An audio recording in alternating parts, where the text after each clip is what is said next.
Hola, de nuevo. ¿Cómo estamos con los videos, uno tras otro, lo que son. Esto va a quedar fuera de contexto en un tiempo cuando la gente vuelva a ver este video, si es que pasa, ¿no? Si es que el mundo existe. Pero en fin, hace unos días subí un video sobre la época, haciendo un comentario, o como se le quiera llamar, sobre bueno, la idea de Dios que ahí se marca y bueno, demás. Vean el video si les interesa. Lo que sí suscitó ese video, lo más valioso de ese video es un comentario que dejó Pablo Rumel, mejor conocido como el lector estepario, que bueno, vean su canal, es muy interesante, muy bueno, y por eso tienen tan pocos suscriptores, ¿no? Porque así funciona. Pero yendo al punto, le pedí permiso obviamente, y voy a responder a su comentario, a su observación, ya mismo, en esta misma grabación. Vamos al punto. Dice Pablo, el lector estepario, dice, hola, muy buena reflexión. Ay, gracias. No es para tanto igual, pero gracias. Dice, en efecto, ese Dios kantiano, por cierto, para entender esto tienen que ver el video, si no están totalmente fuera de contexto. Pero dice, en efecto, ese Dios kantiano, pone Dios en minúscula, lo cual ya me cae simpático, ese Dios kantiano, protestante, fíjense cómo aúna la idea del Dios protestante a la filosofía kantiana. Me está cayendo cada vez más simpático. Dice que es una suerte de abstracción, de idea o espíritu. Efectivamente. Adolecería de esa contradicción lógica en la que no habría espacio para que fuera un Dios, en mayúsculas, de amor pleno. Fíjate que no es casual que ahora lo haya puesto en mayúsculas. Pues permitiría el odio, el mal, la destrucción. Sí, coincido, él está apuntando a una idea de Dios protestante que también se parece mucho al Dios de San Agustín, que era de formación católica, así que tampoco es que los católicos se salven mucho. Claro, normalmente se recurre mucho a Aquino, porque Aquino pasa mucho, esto es una experiencia personal, pero hay mucha gente que utiliza Aquino, pero no sigue el razonamiento de Aquino. Lo que hacen es saber, hacer constar que Aquino construyó racionalmente una doctrina para creer en Dios. Y ellos simplemente comparten la, la conclusión final, pero no siguen la línea de razonamiento de Aquino. Por eso utilizan tanto Aquino, gente que, evangélicos, por ejemplo. Lo usan, pero simplemente como carta. Pero en fin, eso, decirse un poco de tema. Pero acá está lo importante del mensaje. Dice, pero hay que comprender que el Dios católico, el que se hizo carne porque tuvo forma humana, se está refiriendo a Jesús, claramente, sí pudo haberse emborrachado.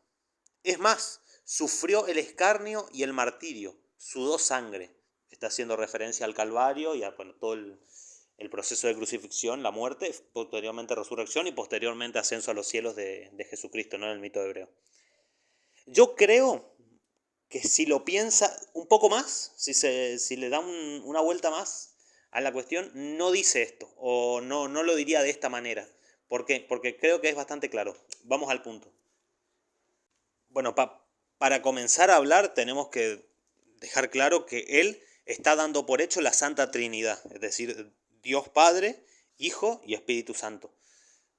O sea que el Padre y el Hijo son el mismo, porque está diciendo que es el Dios que se hizo carne, es Dios mismo en la tierra, con forma humana. Quiero aclarar eso porque, por ejemplo, recuerdo mucho el arrianismo.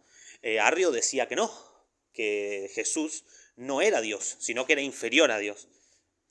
Entonces, bueno, niega la Santísima Trinidad, niega que sean la misma materia y en esencia niega que sean la misma sustancia, dice que es una sustancia similar pero no idéntica, habla de una subordinación del Hijo al Padre y habla de un estadio intermedio entre Dios y el hombre.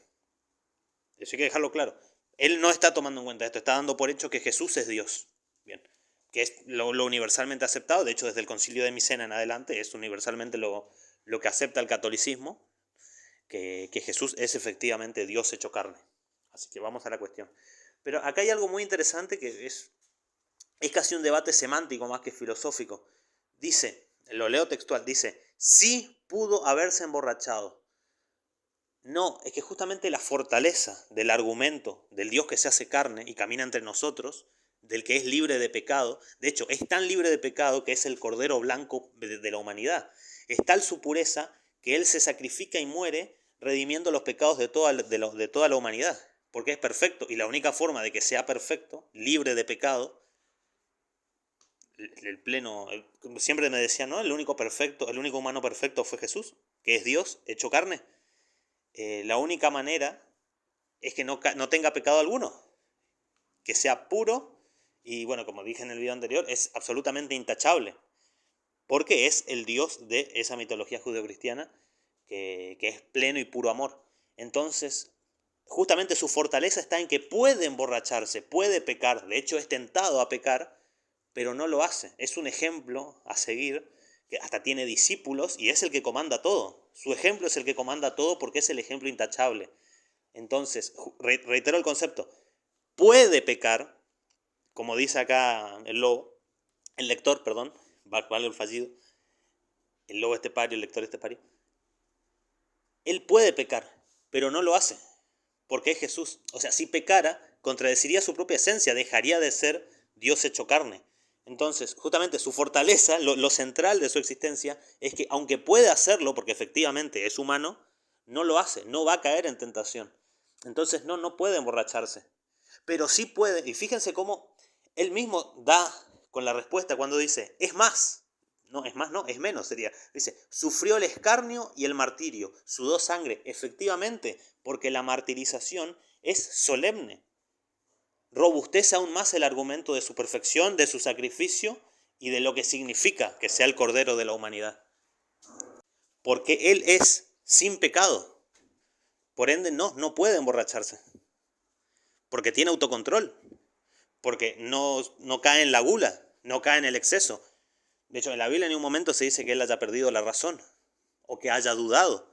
Duda en algunas interpretaciones, como la de Jesucristo Superstar, ¿no? Que la famosísima canción esta, Getsemaní. Pero en la Biblia no duda. Porque, claro, esto es una interpretación personal. Él es un peón en el tablero del plan perfecto de Dios. Y esto también es interesante para lo que vamos a entrar a explicar después.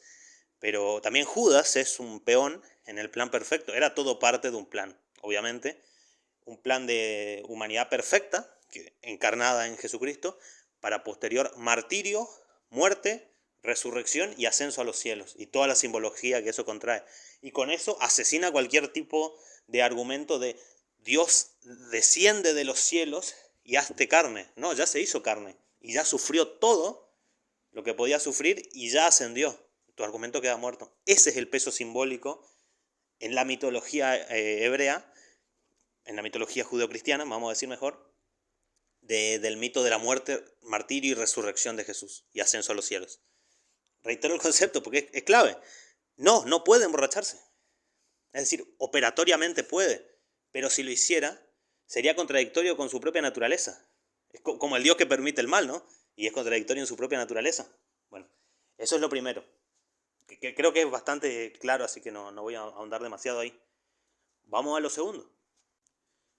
Continúa el lector estepario, este es el segundo párrafo de su comentario, dice, la paradoja de Epicuro se resuelve no porque Dios no sea omnipotente y no pueda detener el mal, se resuelve porque Dios, siendo el bien supremo, fíjense, volvemos a esta idea que yo comenté incluso en el video, y con esto sigo a Santo Tomás, efectivamente, bueno, a Santo Tomás y a casi toda la religión escolástica también, no es el creador del mal, sino que su creación se funda en la libertad suprema. La idea voy a aclarar un poquito esto, la idea de libertad suprema en Santo Tomás de Aquino es, como siempre pretende Santo Tomás, retomando el trabajo de Averroes, que intentó tomar el racionalismo aristotélico y reinterpretarlo desde el Islam, lo que hace Santo Tomás es tomar el racionalismo aristotélico desarrollado por Averroes y reinterpretarlo desde el catolicismo. Tienen muchos puntos en común, tienen un gran punto de discrepancia en lo que son las concepciones de lo que es el intelecto. En el Islam, ustedes saben que hay un intelecto universal, no hay un intelecto personal en cada alma. Y en Santo Tomás sí, cada uno tiene. Y de hecho, la libertad suprema que menciona acá el estepario es efectivamente la libertad de razón, la libertad de pensamiento de la que habla Aquino. Que tenemos, justamente, Dios nos da la libertad y nos da la razón para advertir su existencia. La razón en Santo Tomás de Aquino es la clave mediante la cual llegamos a Dios. Es un Dios que se construye, o mejor dicho, un Dios al que se llega mediante la razón. Y el uso de esa razón es lo que nos distingue de los animales y es lo que nos da la plena libertad. Obviamente, como siempre digo, la libertad no existe, así que hay que hablar de qué libertad hablamos, libertad de qué y libertad para qué. En el caso de Santo Tomás está muy claro a qué libertad se refiere. Es esta. Esta es la libertad suprema. Continúa el comentario, dice: no somos marionetas dirigidas por una fuerza, tenemos la libertad para salvarnos o condenarnos, esto es, llegar a Dios o negarlo. Como yo, entre paréntesis digo, no estoy de acuerdo con esto. Creo que dentro de la lógica de un Dios que es omnipotente, omnipresente y omniconsciente, el libre albedrío es una ilusión y la libertad no existe, porque es todo un gran plan dentro del cual él elige operar por acción o por omisión y nada escapa de su plan, puesto que lo sabe todo y todo lo puede y lo ve todo en todo momento. Así que bueno, pero bueno, ¿qué es otra forma de decir que somos libres de acción y pensamiento para hacer el bien o el mal? A ver, Santo Tomás de Aquino, obviamente que tiene una postura tomada, pero no coincido en que haga tanto énfasis en la cuestión maniqueísta de bien o mal.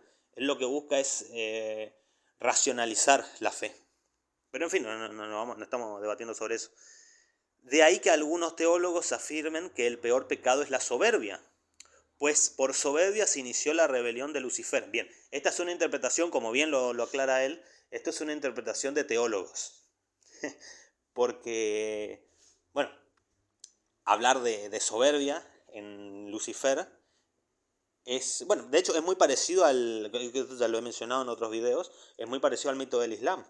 Shertan, el washawash, el susurrador, es también por soberbia, porque se niega a inclinarse ante Adán, considerándose superior por haber nacido del fuego y no del barro, ¿no? Por sentir que él está más cerca de Alá que el ser humano. Y ese es el comienzo de su rebelión, la soberbia, de creerse superior. Y se interpreta que Lucifer lo mismo, ¿no? Desde estos teólogos, como digo, teólogos católicos o teólogos, ¿cómo estamos con el fallido? O teólogos musulmanes. Porque si le preguntas a Bakunin, te va a decir otra cosa. Va a interpretar, hacer el mito de Luzferre, del portador de luz, donde hace el paralelismo con Prometeo, que es el que trae la luz del conocimiento del bien y del mal, pese a lo que sus dioses superiores le dicen, y ayuda a la humanidad. Pero bueno, eso es un tema muy amplio, no vamos a entrar en eso. Pero la interpretación del mito luciferino da para su video, ¿no? Da para sus libros. Así que, bueno, pero continuando. Dice, continúa. Como decía, pues por soberbia se inició la rebelión de Lucifer, y por soberbia podemos escoger no ser salvados y elegir el mal camino. Como siempre digo, este es el mito del libre albedrío, con el cual yo no coincido, pero entiendo a qué se refiere porque él está hablando dentro de la lógica de estos teólogos, ¿no? Dice, y si te das cuenta, me dice, esta misma noción subyace en el derecho penal. Una persona que tiene alterado el juicio es inimputable a la ley, porque no actuó en plena conciencia. Sí, de hecho eso siempre se aclara, ¿no? Cuando se redacta algún documento se dice en pleno uso de mis facultades mentales. Y por lo mismo recibe mayor pena el autor intelectual del delito que el sicario que el autor contrató para mandar a matar. Sí, bueno, esto es cierto. Vamos a debatir, después hay un gris enorme ahí, ¿no? De quién es el verdadero autor intelectual. De hecho, mencioné un poco este gris cuando hablé de la cuestión de las sectas. Hay mucha gente que no está en pleno uso de sus facultades mentales y hoy son presidentes de países. Entonces, bueno, vamos a ver. A priori, una persona que tiene mucho menos poder o representatividad constitucional o republicana, pero maneja una secta, aunque sea muy reducida, pero dentro de esa secta hay gente muy poderosa, es manipulada por este. Pero la responsabilidad penal no va a ir contra el líder de la secta, él siempre se va a escapar. Pero bueno, sí, estoy hablando de casos puntuales que vemos en el mundo hoy por hoy, en esta misma fecha, y por el mismo Vaticanal.